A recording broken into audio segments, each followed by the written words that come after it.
ಧರ್ಮಸ್ಥಳ ವಿರುದ್ಧ ಅಪಪ್ರಚಾರ ಆರೋಪಕ್ಕೆ ಸಂಬಂಧಪಟ್ಟಂತೆ ಎಸ್ಐಟಿ ವಿಚಾರಣೆಗೆ ಹಾಜರಾಗಿದ್ದಾರೆ ಗಿರೀಶ್ ಮಟ್ಟಣ್ಣನವರು. ಮಾಧ್ಯಮಗಳ ಮೇಲೇನೆ ಗರಂ ಆಗಿದ್ದಾರೆ ಈ ಹೋರಾಟಗಾರ. ಬುರುಡೆ ವಿಚಾರ ಎಸ್ಐಟಿ ಅಧಿಕಾರಿಗಳಿಗೆ ಹೇಳಿದ್ದೇನೆ, ಪ್ರಕರಣದಲ್ಲಿ ನಾವು ಯಾವುದೇ ಸುಳ್ಳು ಹೇಳಿಲ್ಲ ಅಂತ ಈ ವೇಳೆ ಗಿರೀಶ್ ಮಟ್ಟಣ್ಣನವರು ರಿಯಾಕ್ಟ್ ಮಾಡಿದ್ದಾರೆ. ಧರ್ಮಸ್ಥಳ ವಿರುದ್ಧ ಅಪಪ್ರಚಾರ ಆರೋಪಕ್ಕೆ ಸಂಬಂಧಪಟ್ಟಂತೆ ಎಸ್ಐಟಿ ವಿಚಾರಣೆಗೆ ಹಾಜರಾಗಿದ್ದಾರೆ ಗಿರೀಶ್ ಮಟ್ಟಣ್ಣನವರು. ಮಾಧ್ಯಮಗಳ ಮೇಲೇನೆ ಗರಂ ಆಗಿದ್ದಾರೆ ಈ ಹೋರಾಟಗಾರ.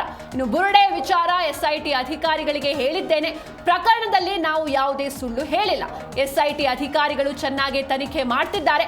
ನಾನು ಯಾವ ಅಪರಾಧ ಮಾಡಿದ್ದಕ್ಕೆ ಕರೆಸಿಲ್ಲ, ನನ್ನಲ್ಲಿನ ಮಾಹಿತಿಯನ್ನ ಎಸ್ಐಟಿಗೆ ಕೊಟ್ಟಿದ್ದೇನೆ ಅಂತ ವಿಚಾರಣೆ ಬಳಿಕ ಗಿರೀಶ್ ಮಟ್ಟಣ್ಣನವರ ಹೇಳಿಕೆಯನ್ನ ನೀಡಿದ್ದಾರೆ. ಧರ್ಮಸ್ಥಳ ವಿರುದ್ಧ ಅಪಪ್ರಚಾರ ಆರೋಪಕ್ಕೆ ಸಂಬಂಧಪಟ್ಟಂತೆ ಇಂದು ಎಸ್ಐಟಿ ವಿಚಾರಣೆಗೆ ಹೋರಾಟಗಾರ ಗಿರೀಶ್ ಮಟ್ಟಣ್ಣನವರು ಹಾಜರಾಗಿದ್ರು. ಈ ವೇಳೆ ಸ್ವಲ್ಪ ಸಮಯದ ತನಕ ಮಾಧ್ಯಮಗಳ ಮೇಲೇನೆ ಗರಂ ಆಗಿದ್ರು. ತದನಂತರದಲ್ಲಿ ಮಾಧ್ಯಮಗಳಿಗೆ ರಿಯಾಕ್ಟ್ ಮಾಡಿದ್ದಾರೆ. ಬುರುಡೆ ವಿಚಾರ ಎಸ್ಐಟಿ ಅಧಿಕಾರಿಗಳಿಗೆ ಹೇಳಿದ್ದೇನೆ, ಪ್ರಕರಣದಲ್ಲಿ ನಾವು ಯಾವುದೇ ಸುಳ್ಳು ಹೇಳ್ತಾ ಇಲ್ಲ. ಎಸ್ಐಟಿ ಅಧಿಕಾರಿಗಳು ಚೆನ್ನಾಗೇನೆ ತನಿಖೆ ಮಾಡ್ತಾ ಬರ್ತಿದ್ದಾರೆ. ನಾನು ಯಾವ ಅಪರಾಧ ಮಾಡಿದ್ದಕ್ಕೆ ನನ್ನನ್ನು ಇಲ್ಲಿ ಕರೆಸಿಲ್ಲ, ನನ್ನಲ್ಲಿನ ಮಾಹಿತಿಯನ್ನ ಎಸ್ಐಟಿಗೆ ಕೊಟ್ಟಿದ್ದೇನೆ ಅಂತ ವಿಚಾರಣೆ ಬಳಿಕ ಗಿರೀಶ್ ಮಟ್ಟಣ್ಣನವರ ರಿಯಾಕ್ಟ್ ಮಾಡಿರುವಂಥದ್ದು. ಜೊತೆಗೆ ಮಹೇಶ್ ಶೆಟ್ಟಿ ತಿಮರೋಡಿ ಅವರ ವಿಚಾರಣೆಯನ್ನು ಕೂಡ ಎಸ್ಐಟಿ ಅಧಿಕಾರಿಗಳು ಇವತ್ತು ನಡೆಸಿದ್ರು.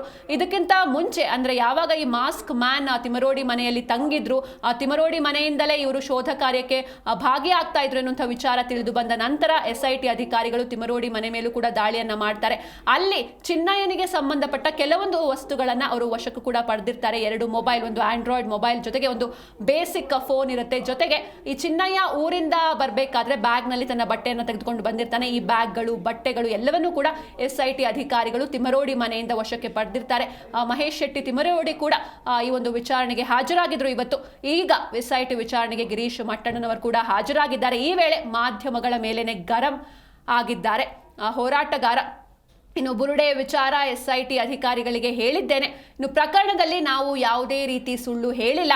ಎಸ್ಐಟಿ ಅಧಿಕಾರಿಗಳು ಚೆನ್ನಾಗಿ ತನಿಖೆ ಮಾಡ್ತಾ ಇದ್ದಾರೆ.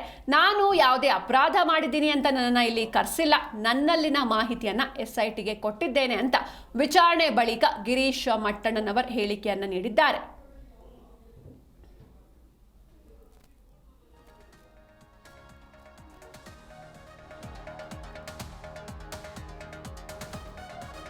ಇನ್ನು ಧರ್ಮಸ್ಥಳ ವಿರುದ್ಧ ಅಪಪ್ರಚಾರ ಆರೋಪಕ್ಕೆ ಸಂಬಂಧಪಟ್ಟಂತೆ ತನಿಖೆ ತೀವ್ರಗತಿಯಲ್ಲಿ ನಡೀತಾ ಇದೆ.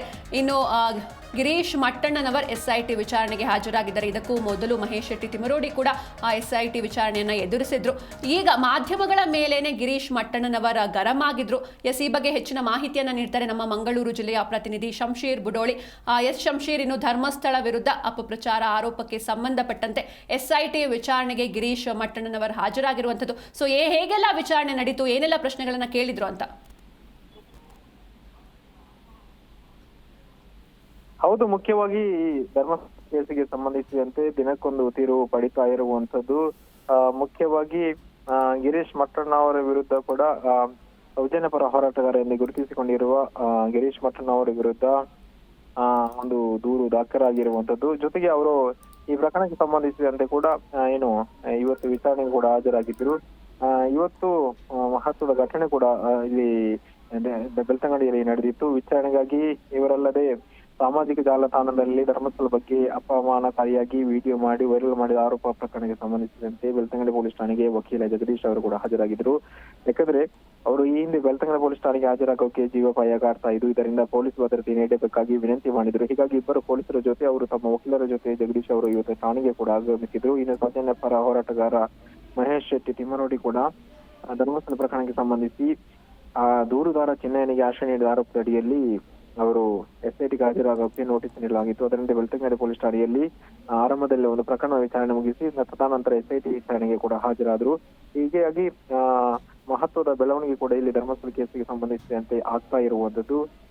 ಜೊತೆಗೆ ಗಿರೀಶ್ ಮಟ್ಟಣ್ಣ ಅವರ ವಿರುದ್ಧ ಒಂದು ಹೊಸ ದೂರು ಕೂಡ ಆಗಿರುವಂತದ್ದು. ವಿಡಿಯೋ ಸಮೇತ ಮಹಿಳಾ ಆಯೋಗಕ್ಕೆ ದೂರು ಸಲ್ಲಿಕೆ ಆಗಿರುವಂತದ್ದು. ಹೀಗಾಗಿ ಅದರೆಲ್ಲ ವಿಚಾರಣೆ ಕೂಡ ಬಹಳಷ್ಟು ಚುರುಕಾಗಿ ನಡೀತಾ ಇರುವಂತದ್ದು. ಹೀಗಾಗಿ ಧರ್ಮಸ್ಥಳ ಕೇಸ್ ಏನಿದೆ ದಿನಕ್ಕೊಂದು ತಿರುವು ಪಡಿತಾ ಇದ್ದು ವಿಚಾರಣೆಯ ಹಾದಿ ಏನಿದೆ ಮತ್ತಷ್ಟು ಹೆಚ್ಚಾಗ್ತಾ ಇರುವಂತದ್ದು. ಮತ್ತೊಂದು ವಿಷಯ ಮತ್ತೊಂದು ಮಾಹಿತಿಯ ಪ್ರಕಾರ SIT ಏನಿದೆ ಈ ಒಂದು ಪ್ರಕರಣದ ತನಿಖೆಯನ್ನು ವಿಸ್ತಾರ ಮಾಡೋಕೆ ಸಜ್ಜಾಗಿದೆ ಎಂಬ ಮಾಹಿತಿ ಇರುವಂತದ್ದು. ಈ ಕುರಿತು ಒಂದು ಇಂಗ್ಲಿಷ್ ದಿನಪತ್ರಿಕೆ ಕೂಡ ಒಂದು ವರದಿ ಕೂಡ ಮಾಡಿರುವಂತದ್ದು.